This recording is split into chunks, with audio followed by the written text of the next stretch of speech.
Je m'appelle Léa Sanderson. J'ai 31 ans. Lors des funérailles de ma grand-mère, son avocat m'a remis une seule chose, un livret d'épargne décoloré, portant son nom sur la couverture. Avant même que je puisse l'ouvrir, mon père me l'a arraché des mains, a jeté un coup d'œil au solde, puis l'a balancé sur son cercueil. Juste là, devant 60 personnes, alors que la terre était encore fraîche sur la tombe. C'est inutile, a-t-il déclaré. Laisse-le enterrer. Sa femme a ricané. Son beau-fils a filmé la scène. Personne n'a prononcé un mot, alors je me suis avancé, je me suis agenouillé, et je l'ai ramassé. J'ai conduit directement jusqu'à la banque. L'employé a saisi le numéro de compte, a regardé son écran, et elle est devenue toute pâle. Elle s'est agrippée au bord de son bureau. Ne quittez pas ce bâtiment, m'a-t-elle dit. J'appelle la police. Ce que ce carnet d'épargne contenait, et ce qu'il a révélé sur mon propre père, a absolument tout changé. Avant de vous raconter la suite, prenez un instant pour aimer et vous abonner, mais seulement si cette histoire le mérite. Dites-moi dans les commentaires d'où vous regardez, et quelle heure il est chez vous. À présent, laissez-moi vous ramener avant l'enterrement, à ces dimanches qui ont tout déclenché. Chaque dimanche, pendant 3 ans, je conduisais 15 minutes sur la route 33, pour rejoindre la maison de mon aïeul.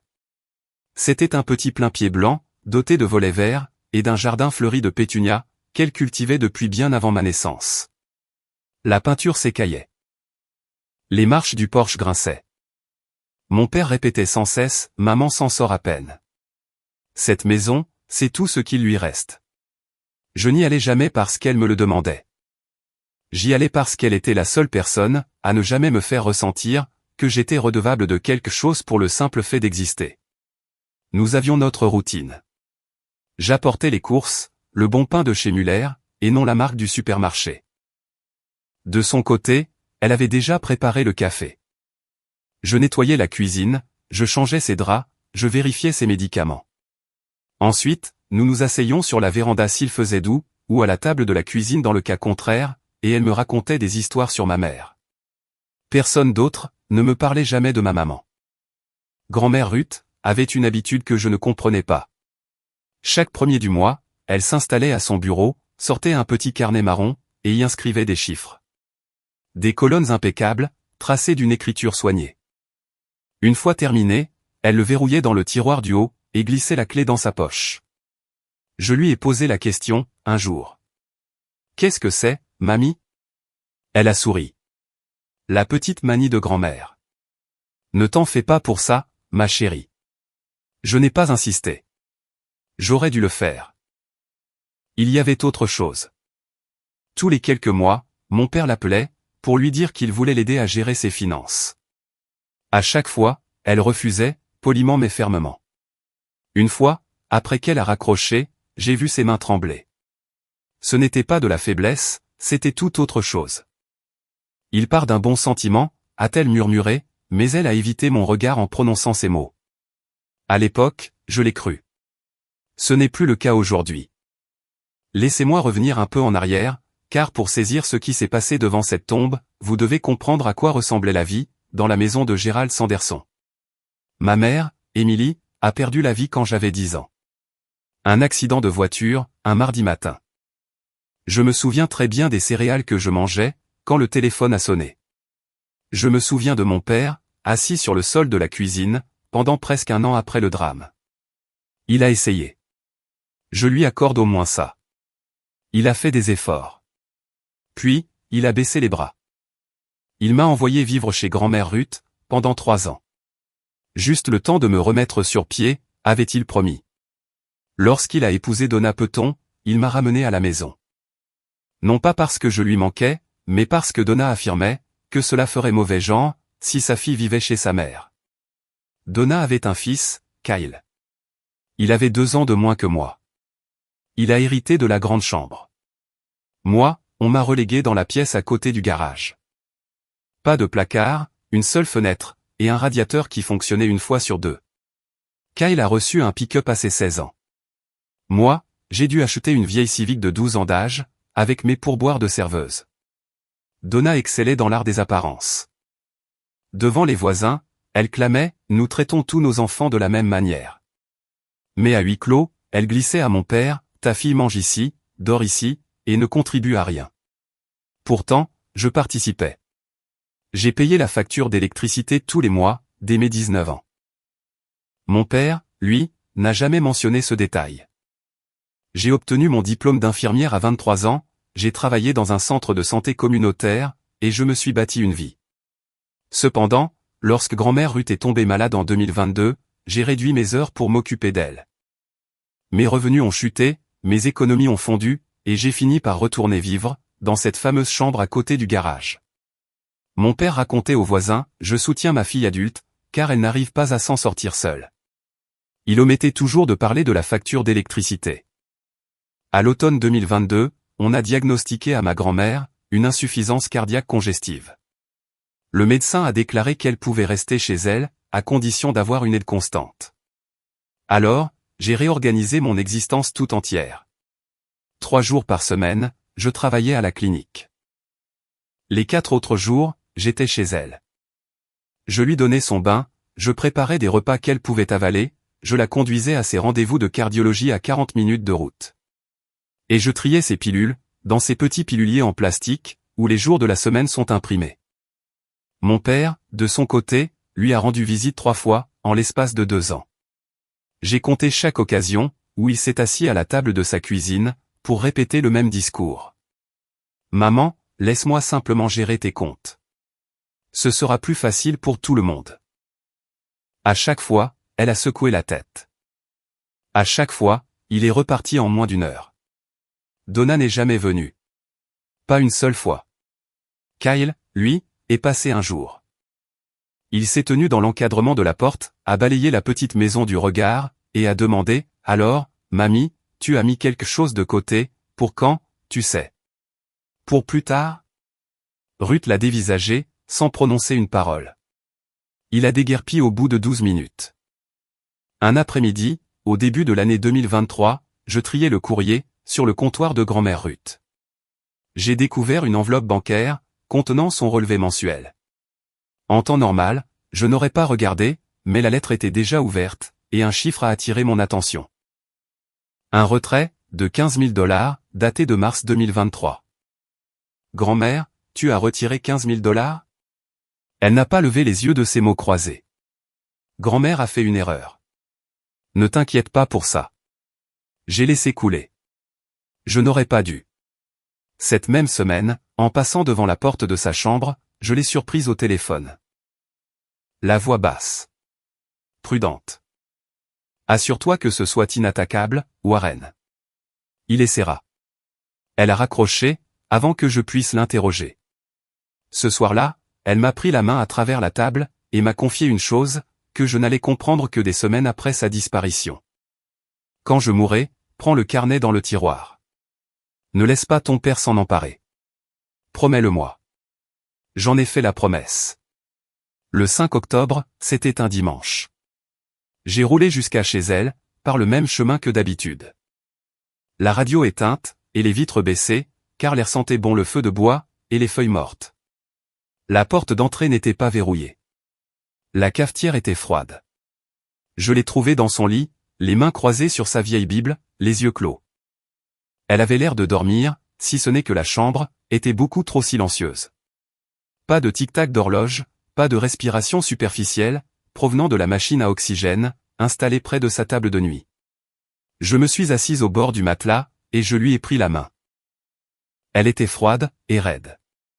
Je n'ai pas pleuré. Je suis simplement resté là. La maison sentait la lavande et le vieux papier, comme elle l'avait toujours fait. J'ai composé le 911. Ensuite, j'ai appelé mon père. Il a débarqué 2 heures plus tard. Donna ne l'accompagnait pas. Ses premiers mots, en franchissant le seuil, ont été « Avait-elle un testament ?» Pas « Comment est-elle partie ?» Pas « Est-ce que tu tiens le coup ?» Pas même « Où est-elle ?» Non. Avait-elle un testament? Je l'ai observé, arpenter la maison. Il a d'abord fouillé les tiroirs du bureau, puis le classeur, et enfin, le placard de sa chambre, alors qu'elle reposait encore juste là. Il a retourné des boîtes à chaussures, de vieilles enveloppes, des dossiers, à la recherche de quelque chose. Je me suis alors souvenu de ses paroles. J'ai ouvert le tiroir du haut de son secrétaire, celui qu'elle gardait toujours fermé à clé. La serrure était désormais cassée. À l'intérieur, se trouvait le petit carnet d'épargne marron, avec sa couverture décolorée. Son nom figurait sur la première page, Ruth Sanderson. Et, glissé à l'intérieur, un bout de papier écrit de sa main disait « Apporte ça à la banque. » Demande Janet. « Fais-moi confiance, grand-mère. » J'ai glissé le livret dans mon sac à main, juste avant que mon père ne revienne dans la pièce. Il a fouillé pendant encore 1 heure. Il n'a jamais trouvé ce qu'il cherchait. Les funérailles ont eu lieu à Grèce-Lutran, la petite église de pierre de la rue principale. L'endroit même où grand-mère Ruth avait assisté à l'office tous les dimanches, depuis 40 ans. Environ 60 personnes ont fait le déplacement. Dans une bourgade comme Millfield, dans l'Ohio, ce n'est pas un petit chiffre. Cela signifie que tout le monde était là. Mon père portait un costume sombre, que je ne lui connaissais pas. Donna était vêtue de noir. Un noir luxueux, le genre de tenue qu'on achète, quand on veut que les gens remarquent notre chagrin. Kyle portait des baskets, et n'arrêtait pas de regarder son téléphone. Gérald s'est tenu au pupitre, et a prononcé un éloge funèbre, qui m'a donné la chair de poule. Ma mère a mené une vie simple, a-t-il déclaré. Elle ne possédait pas grand-chose, mais elle avait de l'amour, et c'est ce qui compte. Sa voix s'est brisée, sur le mot amour. Donna s'est tamponné les yeux, au premier rang. Derrière moi, 2 femmes ont chuchoté, quel fils dévoué. Moi, assise au premier rang, je n'ai rien dit. Je savais qu'il n'avait pas appelé sa mère, pour son anniversaire cette année. Je savais qu'il n'était pas venu la voir, lorsqu'elle avait eu une pneumonie en janvier. Je savais qu'il avait fouillé sa maison, avant même que son corps ne soit froid. Mais c'est lui qui était en scène, et Gérald Sanderson avait toujours été un excellent comédien. Après la cérémonie, Donna a étreint tout le monde à la sortie. Ruth était comme une mère pour moi, confiait-elle à chaque personne. Ma grand-mère m'avait dit un jour, cette femme ne m'a pas passé un coup de fil, depuis 4 ans.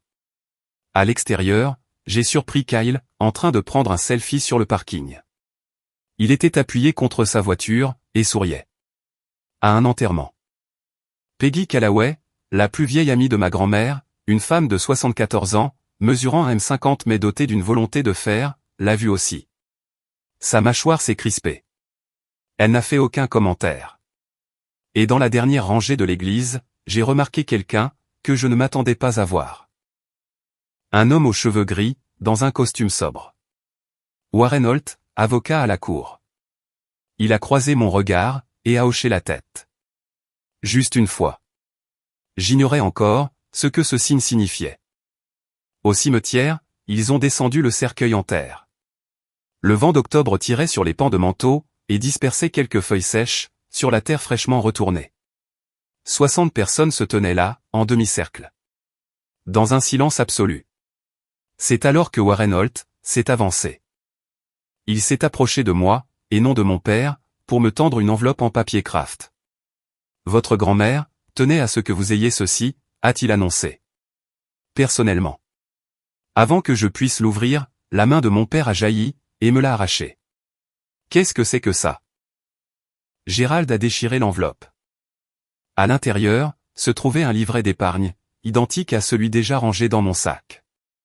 Une couverture marron, des pages jaunies. Mais celui-ci, était l'original, celui émis par la banque. Il l'a feuilleté, et a lu le solde. 4200 $. Il a éclaté de rire. Pas un petit rire discret, mais un rire puissant, qui résonnait.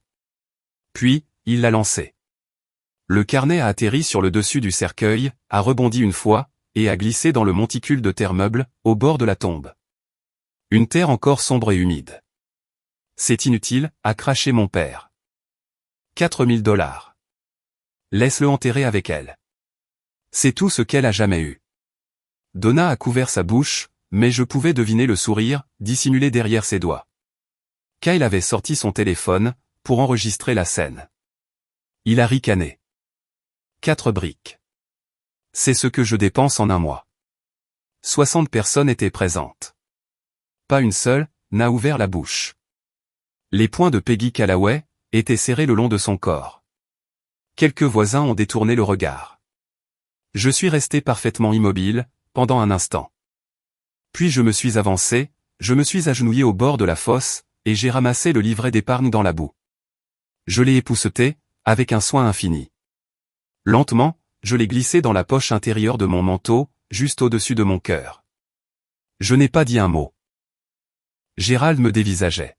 « Tu veux cette poubelle ? Très bien. C'est ça ton héritage. Ne viens pas me réclamer autre chose. » Ce petit carnet était couvert de la même terre, qu'il venait de pelleter sur ma grand-mère. Je l'ai ramassé, avec la même délicatesse, que l'on met à ramasser un objet sacré, que quelqu'un aurait laissé tomber par accident. Sauf que, cela n'avait rien d'un accident. Ce soir-là, je suis retourné à la maison de mon père. La lumière du porche était allumée, mais la porte était verrouillée. J'ai trouvé mes vêtements sur le sol du couloir, non pas dans des valises, mais dans des sacs poubelles noirs. 3 au total. Mes livres avaient été entassés dans une boîte en carton. Mon manuel d'infirmière était posé sur le vieux couvre-lit de ma mère. Celui que j'avais gardé depuis mes 10 ans. Donna a ouvert la porte, mais elle ne s'est pas écartée pour me laisser entrer. Kyle a besoin de la chambre, pour faire son bureau à domicile, m'a-t-elle annoncé. Ton père est d'accord. Gérald est apparu derrière elle, les bras croisés. Tu as 31 ans, Léa. Il est temps que tu te débrouilles. Tu me mets à la porte, le soir des funérailles de grand-mère ? Ne sois pas dramatique. Tu as eu des années, pour mettre de l'argent de côté. Je possédais $1800 sur mon compte courant. Assez pour payer la caution, du studio le moins cher de Millfield, à la limite. Mais pas assez, pour couvrir le 2e mois de loyer. Je n'ai pas discuté. Je n'ai pas supplié. J'ai attrapé les sacs poubelles qui portaient mon nom, et je les ai chargés dans ma Civic. Je suis resté assise dans l'allée, pendant 10 minutes. La lumière du porche s'est éteinte. J'ai appelé Peggy Callaway. Viens dormir chez moi ce soir, mon chou, m'a-t-elle proposé. Sans poser de questions, sans la moindre hésitation. C'est ce que Ruth aurait voulu. À 23h, attablé dans la cuisine de Peggy, j'ai ouvert le livret d'épargne. Celui qui venait de la tombe, avec encore de la terre incrustée dans la reliure. 4200 $. Et, coincé entre la dernière page et la 4e de couverture, le même petit bout de papier. Avec la même écriture identique. Va à la banque, demande Janet. Le carnet ouvre la porte. Grand-mère. Le carnet ouvre la porte. Quelle porte ? Je n'ai pas fermé l'œil de la nuit, mais au petit matin, j'avais un plan. Un seul arrêt au programme. La succursale de la First Commonwealth Bank de Millfield.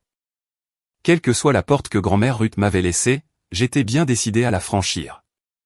Le lendemain matin, à 9h05, j'ai poussé les portes de la First Commonwealth Bank. Je portais toujours la robe noire de la veille, sous mon manteau. Je ne m'étais pas brossé les cheveux, et mes yeux étaient gonflés. Le hall d'accueil était exigu, avec 3 guichets, et une fougère en peau, qui avait connu des jours meilleurs. 2 clients attendaient devant moi.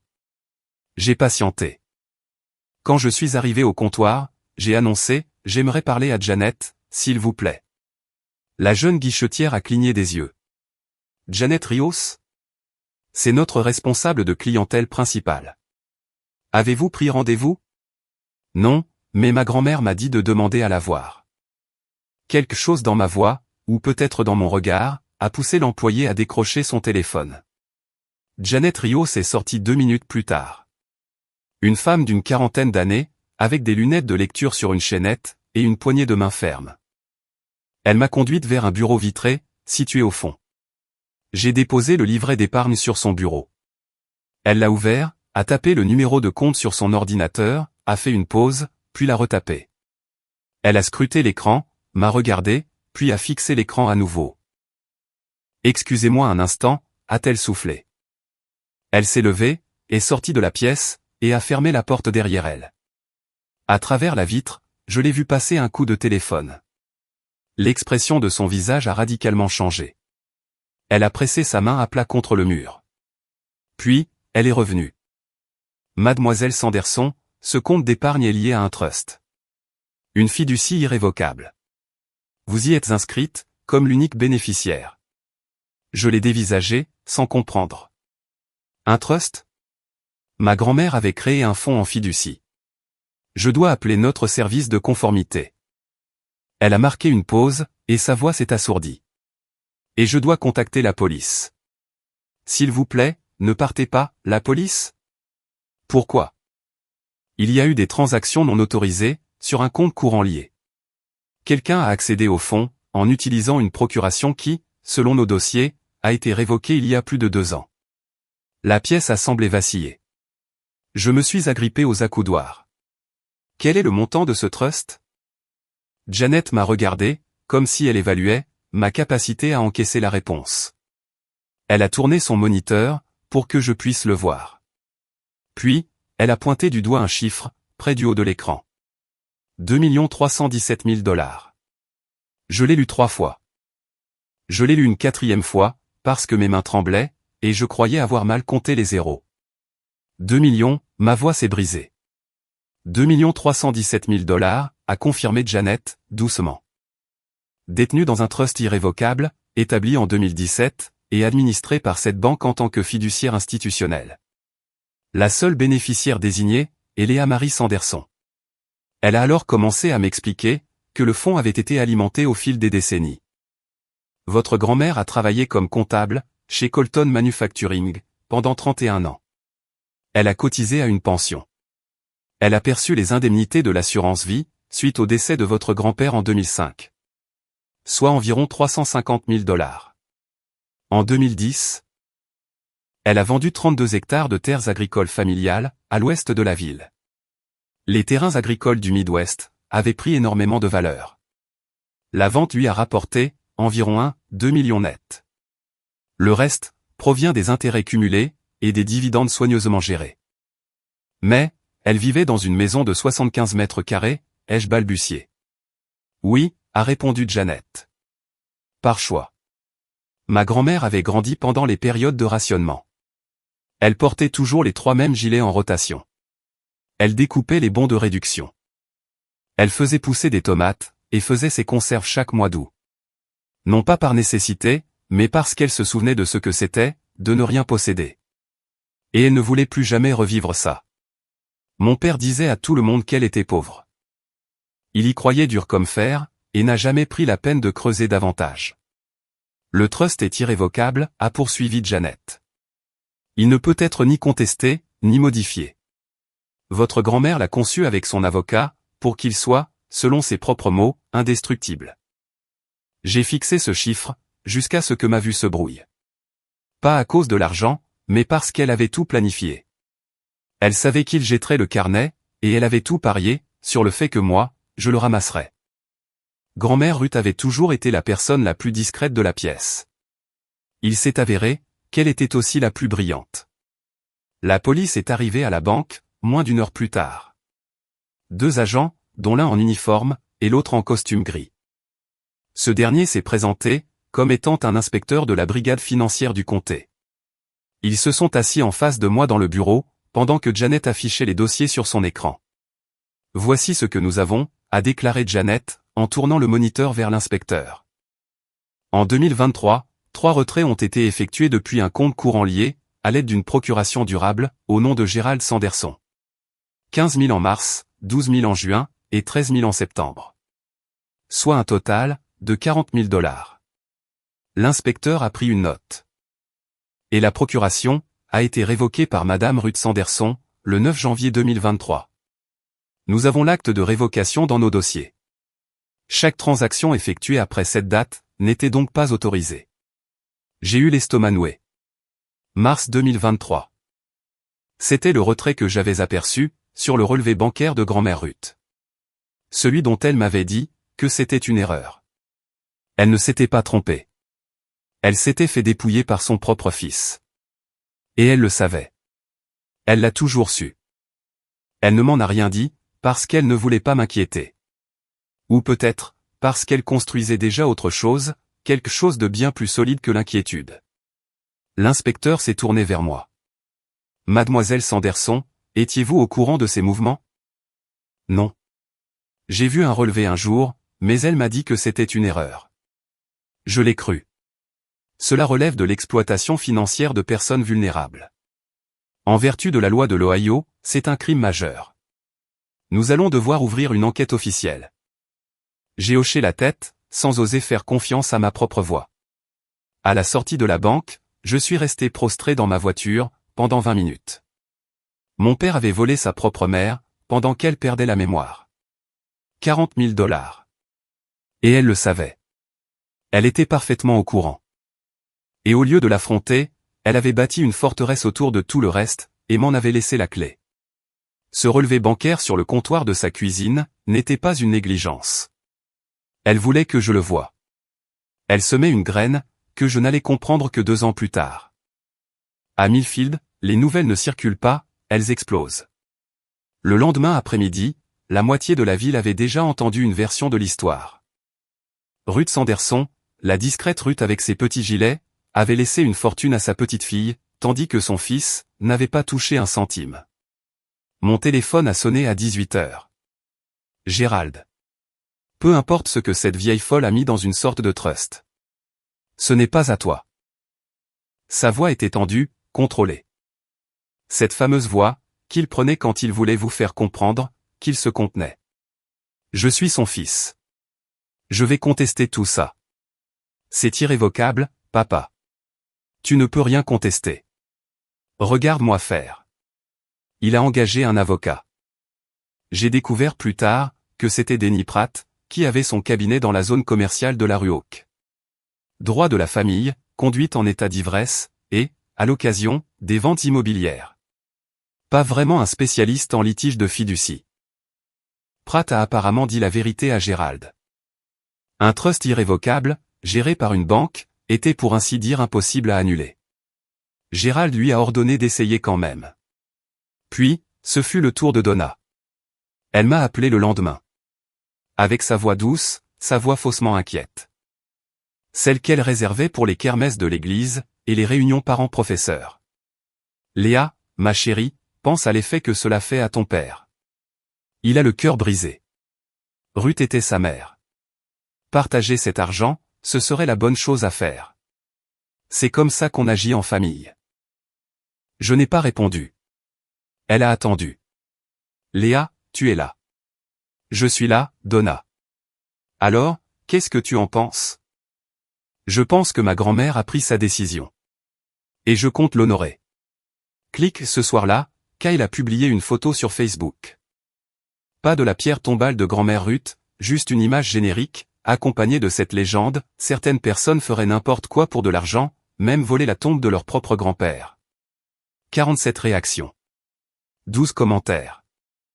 La plupart provenaient de gens, qui n'avaient même pas assisté aux funérailles, et qui ne connaissaient strictement rien de ma grand-mère. La ville se divisait en deux. Certains prenaient le parti de Gérald, le fils au cœur brisé, écarté par une vieille femme confuse. D'autres savaient à quoi s'en tenir. Ils avaient bien vu qui était vraiment là, tous les dimanches. Bon, laissez-moi sortir du récit une seconde. À ce stade, j'étais assise dans la chambre d'amis de Peggy, tenant entre mes mains un carnet d'épargne encore taché de la boue de la tombe, et mon père me menaçait avec des avocats.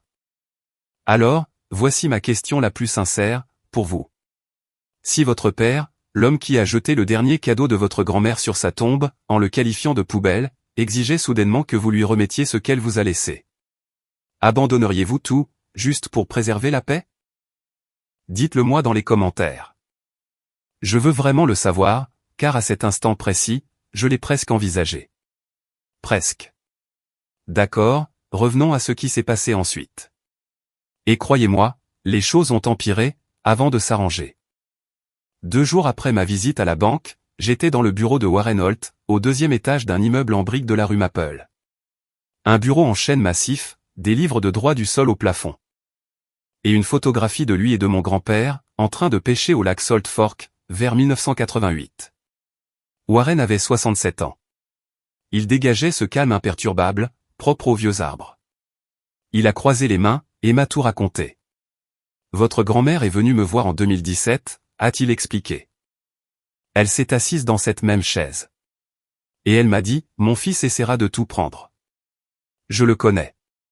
J'ai besoin que cela soit indestructible. Il m'a détaillé la structure du montage.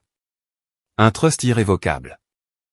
Un fiduciaire institutionnel, c'est-à-dire la banque elle-même, et non une personne physique que Gérald aurait pu intimider ou faire plier. Et Léa Marie Sanderson, comme unique bénéficiaire. Le livret d'épargne avait été conçu comme une clé d'activation physique. Il fallait que Léa le présente en personne, avec une pièce d'identité valide, pour déclencher le processus de vérification. Pourquoi le carnet d'épargne, ai-je demandé. Warren a esquissé un sourire. Parce qu'elle connaissait bien Gérald. Il retournerait la maison de fond en comble, à la recherche de documents légaux, de testaments, de contrats, d'actes de propriété. Mais il n'accorderait jamais la moindre importance à un vieux carnet bancaire affichant 4000 $. Et elle avait vu juste. Il l'avait jeté sur sa tombe. Ensuite, Warren m'a révélé le reste. En 2023, votre grand-mère a découvert les retraits non autorisés. Elle m'a contacté sur le champ. J'ai signalé l'usage frauduleux de la procuration, au service de conformité de la banque, à sa demande. Mais elle m'a donné pour instruction, de ne pas aller plus loin. Pourquoi pas? Ses mots exacts ont été, laisse-le creuser sa propre tombe. La vérité éclatera quand il le faudra. Warren s'est penché en avant. Votre grand-mère ne cherchait pas à se venger, Léa. Elle voulait vous protéger. Mais elle n'allait pas non plus, laisser son fils la voler en toute impunité. Ruth Sanderson, 1,60 m, des boucles d'oreilles à clip, qui découpait des bons de réduction tous les jeudis.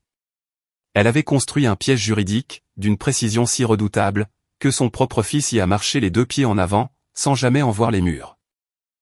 Gérald ne s'est pas contenté d'engager un avocat. Il a lancé une véritable campagne de dénigrement. En l'espace d'une semaine, il avait appelé tous les membres de la famille, sur 3 comtés. Des oncles, des tantes, des cousins que je n'avais pas revus depuis l'enterrement de ma mère. Sa version des faits était bien rodée. Ma propre fille vole l'argent de ma mère. Maman était confuse à la fin. Elle ne savait pas ce qu'elle signait. Certains d'entre eux m'ont appelé. Pas pour m'accuser, la plupart étaient restés polis, mais pour me conseiller. Tante Hélène, peut-être que tu devrais couper la poire en 2, Léa. C'est la bonne chose à faire. Ne laisse pas l'argent détruire la famille. Cousin Brian, ton père souffre, il vient de perdre sa maman. Pense à l'image que ça donne. Les appels se succédaient tous les jours. 1 ou 2 le matin, 1 ou 2 le soir.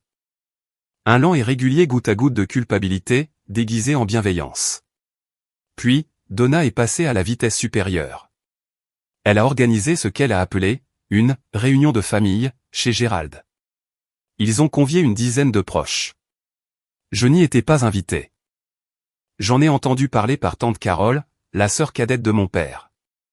La seule, qui semblait hésiter quant au camp à choisir. Lors de cette réunion, Gérald aurait pleuré. Ma mère a ignoré son propre fils, a-t-il lancé à l'assemblée. Que ai-je fait de mal? Donna a proposé une solution. 50-50e. Gérald prend la moitié, Léa garde l'autre. Ce qui est juste, a-t-elle clamé. Plusieurs têtes ont opiné. La réunion touchait à sa fin, lorsqu'une voiture s'est garée dans l'allée. Une petite berline bleue. Peggy Callaway en est sortie, s'est avancée jusqu'à la porte d'entrée, est restée sur le porche, et a parlé assez fort, pour que tout le monde à l'intérieur puisse l'entendre. 6 mots, seulement. Puis, elle a fait demi-tour et s'est éloignée. La pièce a plongé dans le silence. Le visage de Gérald a changé de couleur, et, pour la première fois depuis les funérailles, personne ne m'a appelé ce soir-là. Peggy n'avait prononcé que 6 mots, et je n'ai su de quoi il s'agissait, que le lendemain matin. Peggy me l'a raconté pendant le petit déjeuner. Autour d'un café noir, et de pain grillé. Sa cuisine embaumait le beurre, et le feu de cheminée. J'ai dit, je sais pourquoi Ruth a fait ça. C'est tout? C'est tout. Alors, ton père a essayé de se justifier. Il a dit que c'était parce qu'elle perdait la tête. Je lui ai donc offert une phrase de plus. Peggy a siroté son café. J'ai dit, son esprit était plus vif que le tien ne l'a jamais été, Gérald. Elle gardait une trace de tout. Une trace de tout. À Millfield, cette phrase a un poids énorme. Car dans une ville aussi petite, tout le monde traîne des casseroles, qu'il préfère garder secrètes. Gérald a dû comprendre exactement ce que cela impliquait. La procuration, les retraits d'argent, la piste des documents. Tante Carole m'a appelé dans l'après-midi.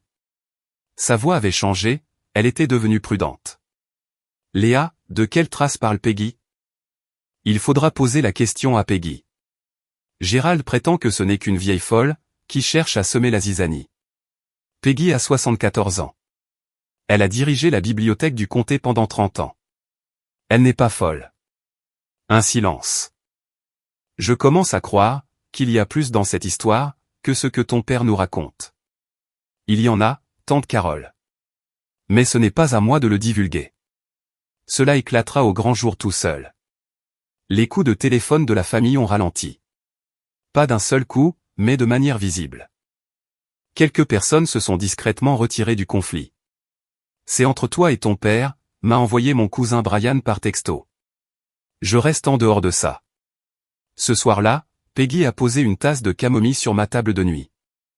Elle s'est assise au bord du lit d'amis, et m'a confié, Ruth m'a laissé quelque chose pour toi.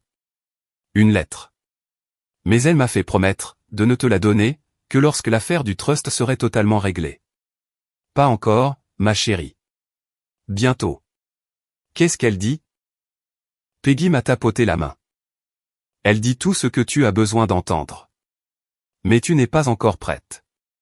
Ta grand-mère était quelqu'un de silencieux, Léa. Mais ce sont les personnes silencieuses qui gardent les meilleures archives. L'inspecteur de la brigade financière a contacté Gérald un jeudi matin. Je le sais, parce que mon père m'a appelé, 14 minutes plus tard. Et je sais que c'était 14 minutes, parce que j'ai consulté mon historique d'appel après coup, en essayant de calculer à quelle vitesse un homme pouvait passer de la menace aux supplications. Vite. La réponse, c'est très vite. Léa, s'il te plaît. Sa voix était différente à présent. Éteinte, dépouillée de toute arrogance. Annule l'enquête. Je suis ton père. Ne me fais pas ça. Ce n'est pas moi qui ai commencé, papa. C'est la banque qui a donné l'alerte. Je ne peux rien annuler, même si je le voulais. Si je tombe pour ça, ça détruira la famille. C'est ce que tu veux. J'ai fermé les yeux. Tu as détruit cette famille il y a bien longtemps. Tu ne t'en étais juste pas rendu compte. Silence. Puis, la ligne a été coupée. Donna m'a appelé 20 minutes après. Fini, la voix doucereuse. Fini, la chaleur des ventes de charité. Le masque était tombé. Écoute-moi bien, Léa. Si tu ne laisses pas tomber cette affaire, nous ferons en sorte que tout Millfield apprenne que tu as manipulé une vieille dame malade pour voler ton propre père. Allez-y, Donna. La vérité est de mon côté. La vérité. Elle a presque craché le mot. Tu crois que la vérité compte, dans un trou pareil? Les gens croient ce qu'ils ont envie de croire. Alors, je suppose que nous verrons bien. Elle a raccroché. La même semaine, Gérald a déposé une requête pour contester le trust pour motif d'influence indue. Il a prétendu que j'avais manipulé grand-mère Ruth pendant son déclin cognitif afin de détourner ses actifs. Son avocat, Denny Pratt, a déposé le dossier en sachant que c'était un pari perdu d'avance. Et Gérald a fait de même, parce qu'il n'avait pas le choix. Car désormais, l'enquête ne portait plus seulement sur le trust. Elle portait sur 40 000 $, une procuration falsifiée, et une accusation de crime majeur. Un délit qui n'en avait que faire, des réunions de famille ou des posts Facebook. Tu pouvais me traiter de tous les noms, Donna. Mais ce n'est pas sur moi que la police enquêtait. Warren Holt m'a convoqué dans son bureau une semaine plus tard. Il était assis derrière son bureau en chêne, un dossier en papier craft ouvert devant lui. Et, pour la première fois depuis que je le connaissais, il souriait. La requête de Gérald invoque une influence indue, m'a expliqué Warren. Pour l'emporter, il devrait prouver que votre grand-mère était diminuée mentalement lorsqu'elle a créé le trust en 2017 et que vous l'avez contrainte. Or, elle n'était pas diminuée. Elle était plus lucide que n'importe qui d'autre dans la famille. Je le sais, et je peux le prouver. Il a fait glisser 3 documents de l'autre côté du bureau. D'abord, une évaluation de ses capacités cognitives, réalisée par le Dr Reeves en avril 2017. Le mois même où le trust avait été acté. Ruth se situait dans le 93e centile. Un esprit clair, pour une volonté claire. Il a tapoté le deuxième document. Les relevés bancaires prouvant les transactions falsifiées, avec la procuration. Cela établit le mobile financier de Gérald, pour contester le trust. Ce n'est ni le chagrin, ni le sens de la justice, mais bel et bien l'argent. Quant au troisième élément. Warren a tourné son ordinateur portable vers moi. L'écran affichait une vidéo Facebook. La vidéo de Kyle, tournée au cimetière. On y voyait très distinctement Gérald, m'arracher le livret d'épargne des mains, lire le solde, éclater de rire, et le balancer sur le cercueil. Sa voix était perçante, et indéniable. C'est inutile. Laisse-le enterrer. Kyle l'avait publié pour se moquer de moi. 47 réactions. Dont quelques émojis hilars. Il l'avait intitulé « Le super héritage de mamie ». MDR. Kyle vient de nous livrer notre meilleure preuve, a commenté Warren. Cette vidéo démontre que votre père ne portait aucun attachement affectif à l'héritage de votre grand-mère. Cela contredit de bout en bout sa requête. Aucun juge ne regardera ces images en y voyant un fils éploré. J'ai fixé l'écran. Kyle avait enregistré la ruine de sa propre famille et l'avait mise en ligne juste pour récolter des likes. Kyle a posté cette vidéo en pensant que c'était drôle, a ajouté Warren. Le juge, lui, ne trouvera pas ça drôle. L'avocat de Gérald lui a apparemment conseillé de retirer sa requête. Gérald s'y est refusé. Certaines personnes ne peuvent s'empêcher de creuser, même lorsqu'elles se trouvent déjà au fond du trou. Il y a eu une nuit. Je ne vais pas prétendre le contraire. Où j'ai failli céder. C'était à 23h, chez Peggy. La chambre d'amis était plongée dans le noir. Le carnet d'épargne reposait sur la table de chevet, la terre de la tombe, à présent sèche et craquelée dans sa reliure. Allongé dans le lit, je fixais le plafond, en pensant à mon père. Pas la version actuelle de mon père. L'ancienne. Celui qui me hissait sur ses épaules, à la foire du comté quand j'avais 5 ans. Celui qui préparait des pancakes, les samedis matins, avant la mort de maman. Celui qui a pleuré à la table de la cuisine, le jour où elle est partie. Vraiment pleurer. De ces larmes qui vous font trembler de tout votre être. Cet homme devait encore être là, quelque part. Enfoui sous Donna, sous les dettes, sous 20 ans de mauvais choix. J'ai attrapé mon téléphone, et j'ai failli l'appeler. J'allais lui dire, prends-le. Prends tout. Je n'ai plus envie de me battre. Puis, Peggy est apparue sur le seuil de la porte. Elle non plus, n'arrivait pas à dormir. Elle a posé une tasse de camomille sur ma table de chevet, et s'est assise sur le bord du lit. Ruth m'a dit quelque chose un jour, a commencé Peggy. Elle a dit, si Léa cède, Gérald dépensera chaque centime en l'espace de 2 ans. Et ensuite, il lui reprochera de ne plus rien avoir. J'ai reposé mon téléphone. Tu ne te bats pas contre lui, Léa. Tu lui fais honneur à elle. Il y a une différence. J'ai jeté un regard au livret d'épargne. La terre avait séché, mais je pouvais encore distinguer l'empreinte légère d'un doigt sur la couverture. Celui de grand-mère Ruth. Elle avait tenu ce carnet des milliers de fois, le mettant à jour, le protégeant, le planifiant. Elle ne m'avait pas laissé de l'argent. Elle m'avait laissé un choix. Et je n'allais pas le gâcher. Le froid de novembre s'est installé. L'enquête était toujours en cours, la requête de Gérald, toujours en suspens, et la ville, toujours en train de murmurer. C'est alors que l'invitation est tombée. Pas une invitation formelle, juste un message de groupe envoyé par Donna, à toute la famille élargie. Thanksgiving chez nous. Toute la famille est la bienvenue. Il est temps de se retrouver. Je n'avais pas été incluse dans le groupe de discussion. C'est tante Carole, qui m'a transféré le message, avec un mot d'une seule ligne, tu devrais venir. La famille, c'est la famille. Je savais très bien de quoi il retournait. Gérald et Donna voulaient une scène de théâtre. Une pièce remplie de proches, une table de Thanksgiving, et un public, pour assister à leur version de la réconciliation. Ce qui signifiait en réalité, mettre la pression sur Léa, pour qu'elle partage l'argent, devant tout le monde. En faire la méchante de l'histoire, si elle refusait. Déplacer le débat sur la notion de famille, et non sur la fraude. J'ai téléphoné à Warren.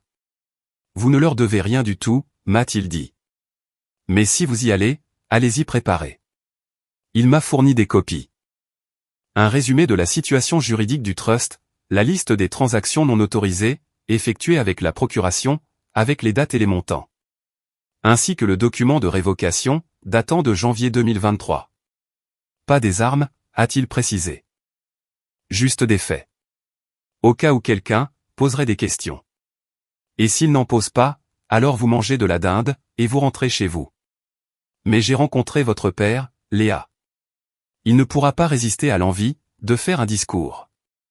Warren avait vu juste sur ce point. Gérald n'avait jamais croisé une assemblée, sans avoir l'envie de s'y donner en spectacle.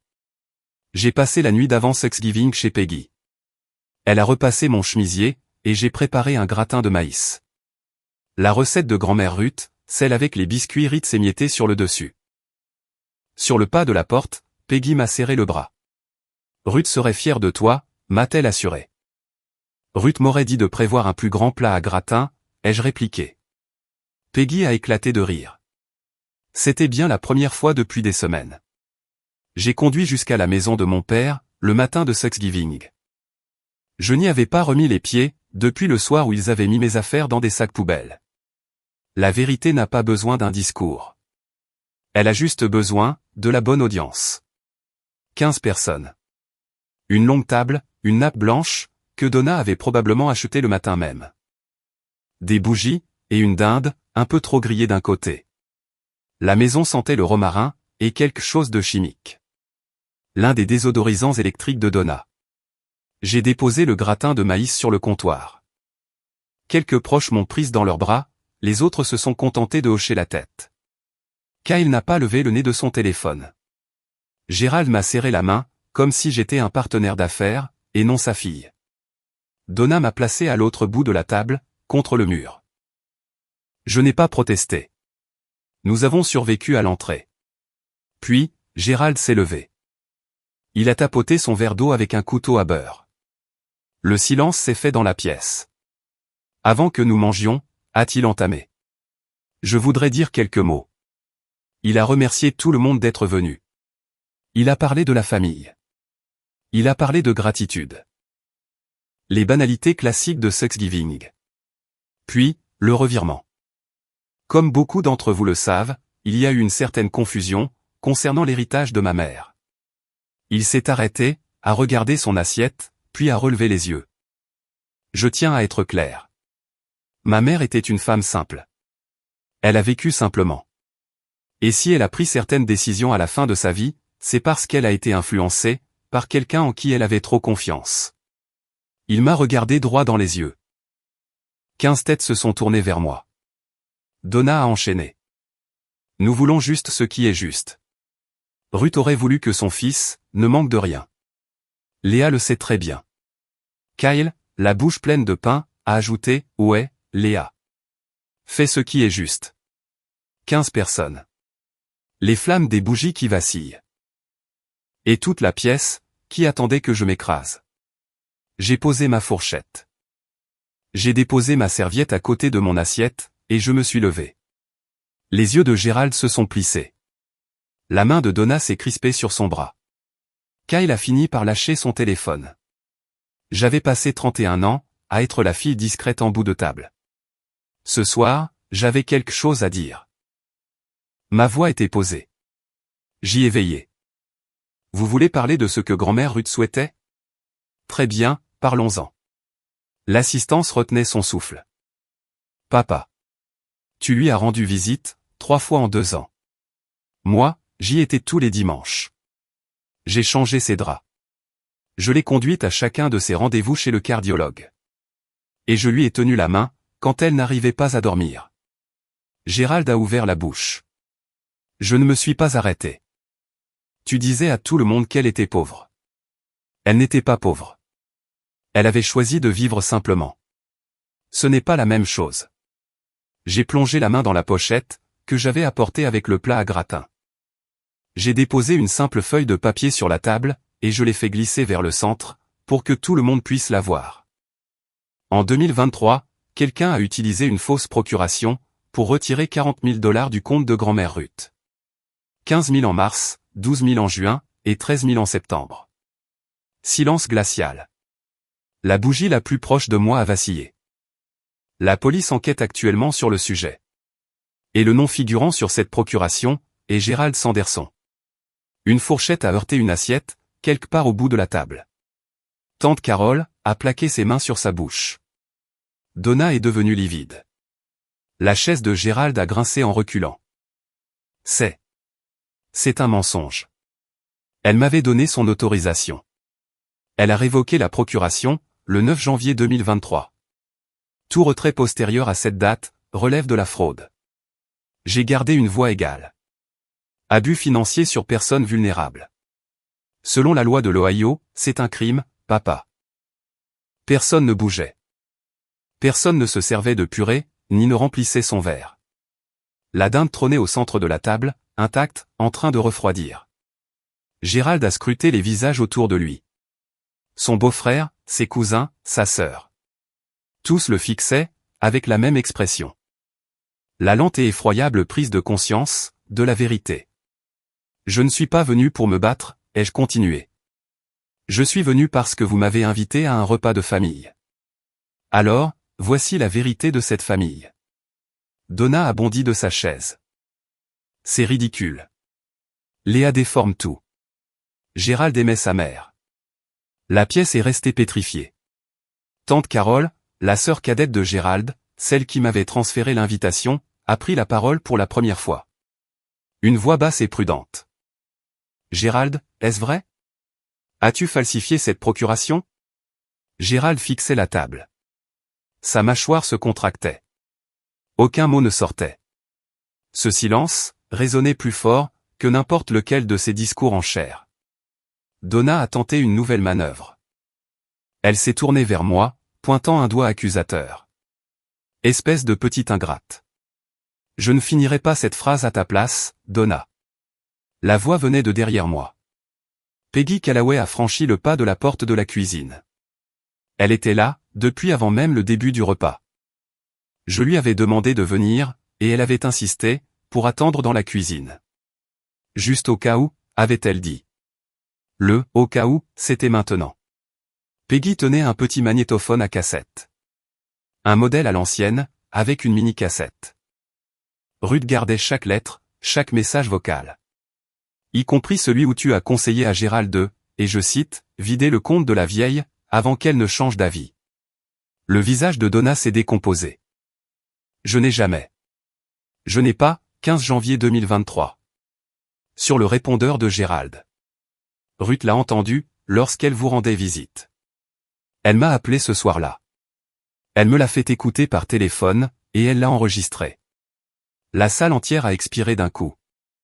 Oncle Jim s'est adossé à sa chaise, en se couvrant les yeux. Cousin Brian a repoussé son assiette.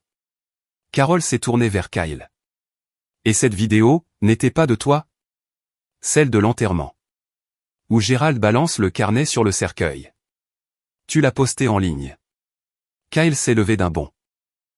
C'était juste pour déconner. Pas sûr qu'un juge soit de cet avis, a tranché Carole. Kyle a baissé les yeux vers son téléphone. Ses pouces s'agitaient à toute vitesse. Il effaçait. Mais les captures d'écran sont éternelles dans une petite ville. Les bougies se consumaient toujours. La dinde était glacée. Personne ne mangeait. J'ai fait le tour de la table du regard. 15 visages. Certains abasourdis, d'autres honteux. Quelques-uns, regardant Gérald comme on regarde un étranger. J'ai pris une grande inspiration, en gardant ma voix calme. Je ne suis pas ici pour humilier qui que ce soit. Les faits sont sur la table, littéralement. J'ai repris la feuille de papier, je l'ai pliée, et rangée dans mon dossier. Papa, je ne veux pas de tes excuses. Je n'en ai pas besoin.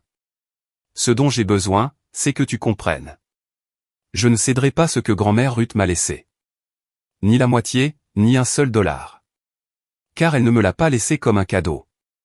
Elle me l'a laissé, comme une barrière de protection. Les yeux de Gérald brillaient de larmes.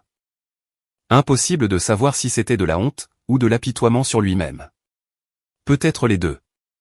Elle savait que tu ne prendrais pas soin d'elle. Elle savait que Donna te pousserait à tout prendre. Et elle savait que Kyle en rirait. J'ai fait une pause. Et malgré tout ça, elle t'aimait, papa. C'est juste qu'elle ne te faisait pas confiance. J'ai attrapé mon manteau, posé sur le dossier de ma chaise. Et moi non plus. Plus maintenant. Gérald s'est tendu par-dessus la table. Léa. Je ne reviendrai plus dans cette maison. Tu as mon numéro, si un jour tu veux avoir une conversation honnête. Mais je ne me fais pas d'illusions. J'ai jeté un dernier regard à la pièce. À la nappe blanche, au gratin que j'avais préparé selon la recette de ma grand-mère. À Donna, assise raide comme un piquet, fixant le vide. À Kyle, son téléphone sur les genoux, le visage écarlate. Joyeux Thanksgiving à tous. Et je suis sorti. Peggy m'a emboîté le pas. Derrière moi, je n'ai rien entendu. Aucun cri, aucun raclement de chaise.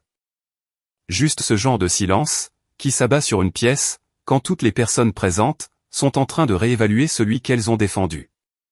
Je n'avais pas besoin de leur approbation pour vivre ma vie. Et grand-mère Ruth s'était assurée, que je n'ai pas non plus besoin de leur permission. 2 semaines après Thanksgiving, Gérald a été formellement convoqué, par le bureau du procureur. Le chef d'accusation, exploitation financière d'une personne âgée. Un crime de 3e degré selon le code révisé de l'Ohio, passible de 5 ans de prison. Il lui fallait désormais un avocat pénaliste. Et pas Denny Pratt de la zone commerciale. Un vrai. Rien que la provision s'élevait à 12 000 $.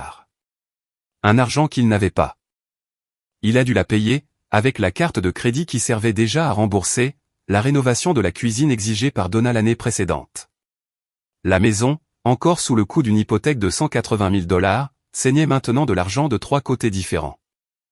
L'hypothèque, les frais de justice, et les 40 000 $ qu'il devrait rembourser, si le tribunal ordonnait une restitution. Il a retiré sa requête visant à contester le trust. Son avocat, lui avait conseillé par écrit, poursuivre une affaire civile, tout en faisant face à des accusations criminelles pour les mêmes actes, serait, en termes juridiques, catastrophique. Millfield s'est chargé du reste. Dans une ville de 4000 âmes, la réputation est une monnaie d'échange, et le compte de Gérald était à découvert. Ses clients en plomberie ont commencé à annuler. Désolé, Gérald. On passe par Hoffman cette fois. Les uns après les autres, les appels ont cessé. Les amis de Donna à Grèce-Lutran, ces mêmes femmes qu'il avait prises dans leurs bras à l'enterrement, ont arrêté de lui garder une place, lors de l'étude biblique du mercredi. Kyle a supprimé son compte Facebook, et a commencé à passer ses semaines chez la sœur de Donna, à 2 villes de là. Tout cela, je l'ai appris de seconde main. Par Carole, par Peggy. Et par la guichetière du bureau de poste, qui m'a vendu des timbres en glissant, je me suis toujours demandé, pourquoi Ruth vivait toute seule. Ce n'est pas moi qui l'ai dénoncé. C'est la banque. Je n'ai pas fait fuiter l'histoire. C'est la ville qui a parlé. Je n'ai pas fait campagne contre lui. J'ai simplement cessé de le couvrir. Tout ce que j'ai fait, c'est ramasser un carnet dans la boue. Tout le reste, il l'a construit lui-même. Laissez-moi sortir de l'histoire un instant. Des gens m'ont demandé, te sens-tu coupable de ce qui est arrivé à ton père? Très honnêtement, je me pose la question, chaque nuit depuis Thanksgiving. Il reste mon père. Il m'a appris à faire du vélo, avant que maman ne meure. Mais voici ce que j'ai retenu, aimer quelqu'un, ne signifie pas, le laisser voler les personnes que l'on aime le plus. Alors, j'ai envie de vous poser la question. Est-ce que quelqu'un dans votre vie, a déjà utilisé le mot, famille, pour vous pousser à renoncer à quelque chose que vous méritiez? Dites-le moi dans les commentaires. Vos histoires comptent pour moi. À présent, laissez-moi vous parler de la lettre. Le trust a été officiellement confirmé, la première semaine de décembre. Warren Holt m'a appelé, pour signer les documents finaux de distribution. En quittant son cabinet, j'ai filé chez Peggy. Elle m'attendait à la table de la cuisine. Une tasse de thé était posée de mon côté. Et devant elle, une enveloppe scellée, couleur crème, avec mon nom inscrit à l'encre bleue. C'était l'écriture de grand-mère Ruth. La même écriture cursive et appliquée, que sur le carnet d'épargne. Que sur les listes de courses laissées sur le comptoir. Et que sur les cartes d'anniversaire, qu'elle n'avait jamais manquées. Elle m'a fait promettre, a rappelé Peggy. Seulement une fois que tout serait réglé. Je l'ai ouverte, les mains tremblantes. 3 pages, sur du papier jaune à lignes, écrites au stylo bleu. Chère Léa. Si tu lis ceci, c'est que je suis parti. Et que tu as fait ce que je t'ai demandé. Tu as gardé le carnet. Je savais que tu le ferais. Je le savais, parce que tu es la seule, qui ait toujours été là pour moi. J'ai dû m'arrêter. Ma vue se brouillait. Puis, j'ai repris ma lecture. Je suis désolé de n'avoir pas pu te donner cela de mon vivant. Si Gérald l'avait su, il aurait trouvé un moyen de s'en emparer. C'est mon fils, et je l'aime. Mais je vois clair en lui. Et je l'ai vu depuis longtemps. Cet argent n'est pas une récompense. Ma chérie. C'est une longueur d'avance. Certain pour bâtir la vie que tu mérites. Celle que ta mère t'aurait offerte, si elle avait eu plus de temps. Celle que ma mère m'aurait offerte. Ne déteste pas ton père. Il est perdu. Mais ne te sacrifie pas non plus, pour ses erreurs. Tu as le droit de te choisir, toi-même. Je t'aime. Grand-mère Ruth.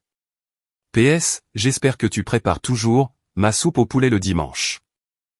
J'ai plié la lettre, je l'ai pressée contre ma poitrine, et pour la première fois depuis sa mort, j'ai pleuré. Vraiment pleuré.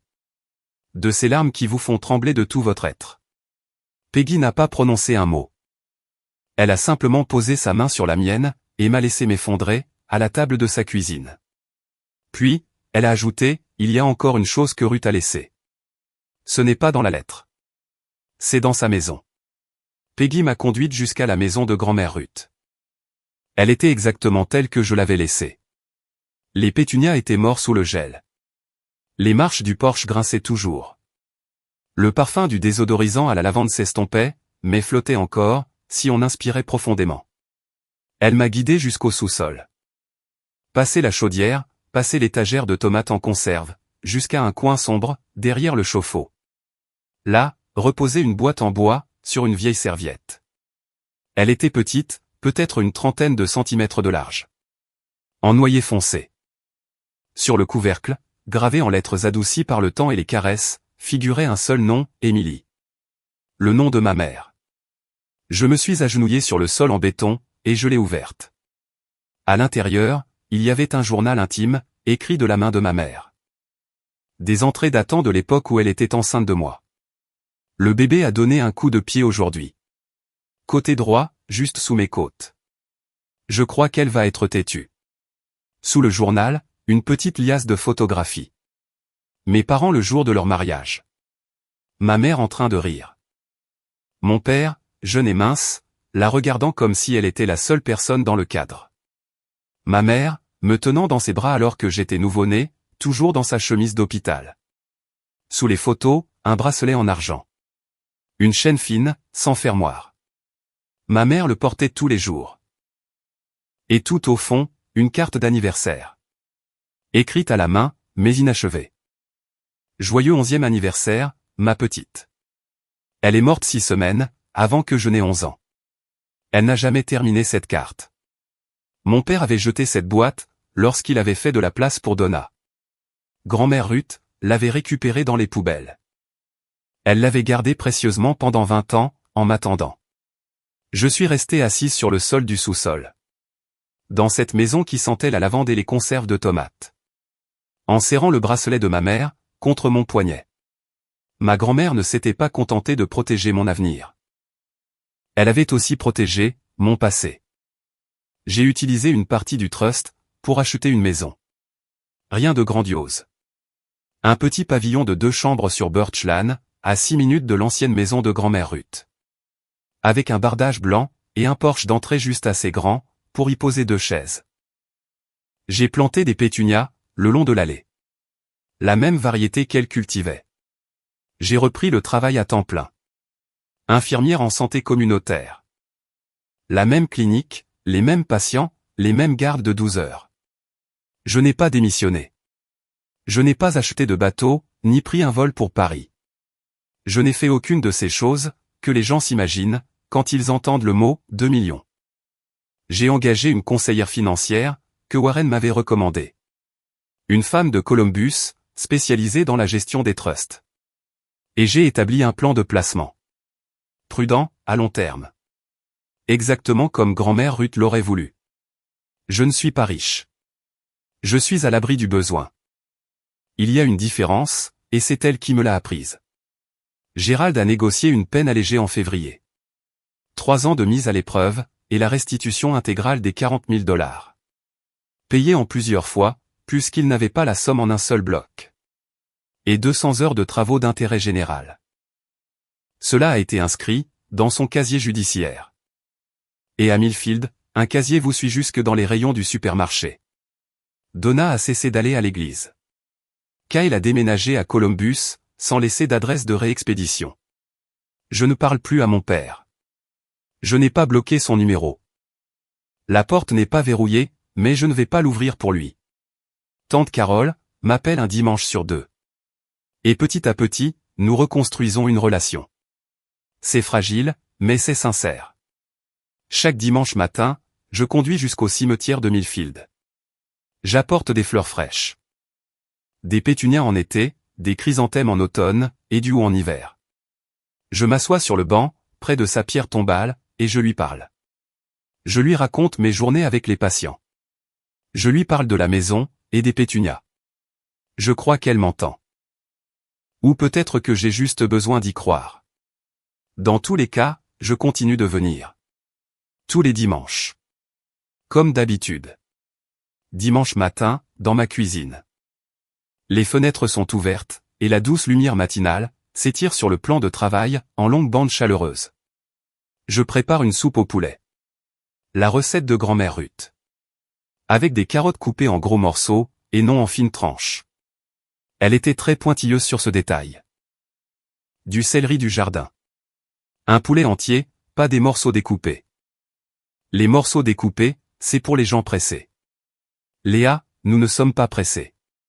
Sur le mur, au-dessus de la cuisinière, il y a un petit cadre. À l'intérieur, se trouve un carnet d'épargne marron, décoloré, mais propre. La terre a disparu. À côté, est accrochée une photographie de grand-mère Ruth, sur son porche, plissant les yeux sous le soleil, vêtue de l'un de ses 3 gilets, et portant ses boucles d'oreilles à clip. Et juste à côté, une photographie de ma mère. Jeune et rieuse, son bracelet en argent accrochant la lumière. Mon père a balancé ce carnet sur une tombe, et l'a qualifié d'inutile. Pourtant, ce fut la chose la plus précieuse, que l'on m'ait jamais offerte. Pas pour l'argent qu'il contenait, mais parce qu'il était la preuve, que quelqu'un avait pensé à moi. Que quelqu'un croyait, que je méritais d'être protégé, même lorsque personne d'autre n'y croyait. Si vous écoutez ceci, et qu'une personne de votre entourage vous répète, que vous ne méritez pas ce qui vous revient de droit. Qu'il s'agisse d'argent, de respect, ou juste d'une place à table. Je veux que vous entendiez, ce que ma grand-mère a écrit dans sa lettre. Tu as le droit de te choisir, toi-même. C'était mon histoire. Si elle a résonné en vous, laissez un commentaire. Pas pour flatter l'algorithme.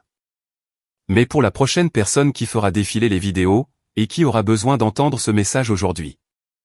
Et si vous connaissez quelqu'un, à qui l'on a fait croire qu'il n'était pas assez bien, par les personnes même qui auraient dû l'aimer le plus fort possible, partagez cette histoire avec lui. Consultez la description pour trouver d'autres récits comme celui-ci. À la prochaine. Et prenez soin de ceux, qui sont toujours là pour vous.